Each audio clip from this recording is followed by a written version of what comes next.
Ce mercredi 17 mai 2023, la condamnation de Nicolas Sarkozy dans l'affaire des écoutes a été confirmée. L'ancien président de la République se retrouve dans une mauvaise posture.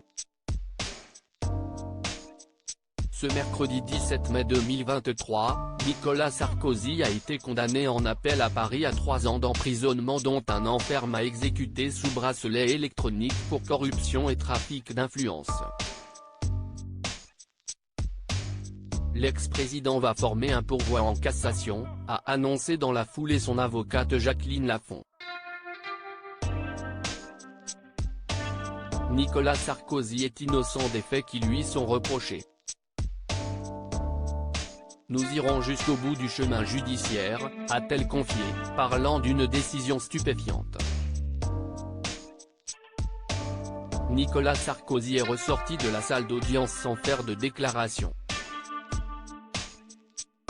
Cette condamnation inédite pour un ancien président de la République rentre dans le cadre de l'affaire des écoutes.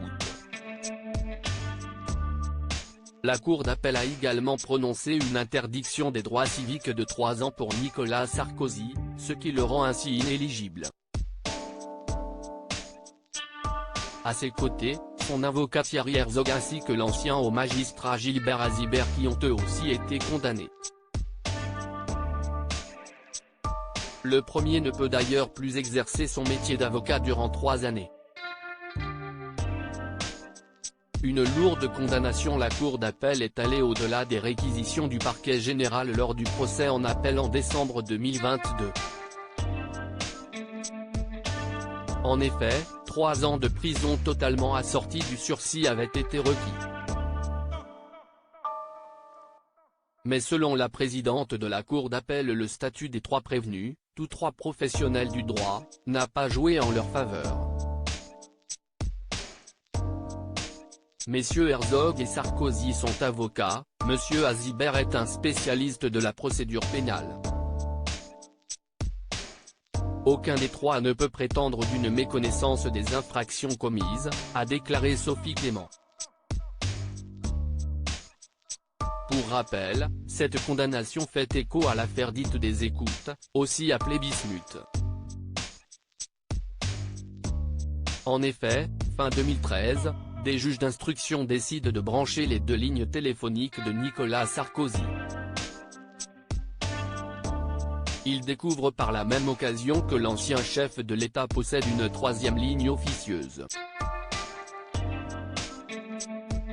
Celle-ci est dédiée aux échanges entre l'époux de Carla Bruni et son ami et avocat, Thierry Herzog. Pour le ministère public, Nicolas Sarkozy aurait scellé un pacte de corruption avec Gilbert Azibert, alors avocat général à la Cour de cassation, qui a œuvré pour défendre l'ancien chef de l'État dans l'affaire Bettencourt, en échange d'un poste honorifique à Monaco. À noter, que Nicolas Sarkozy se retrouve aussi dans le collimateur de la justice, notamment dans l'affaire des soupçons de financement libyen de sa campagne présidentielle en 2007.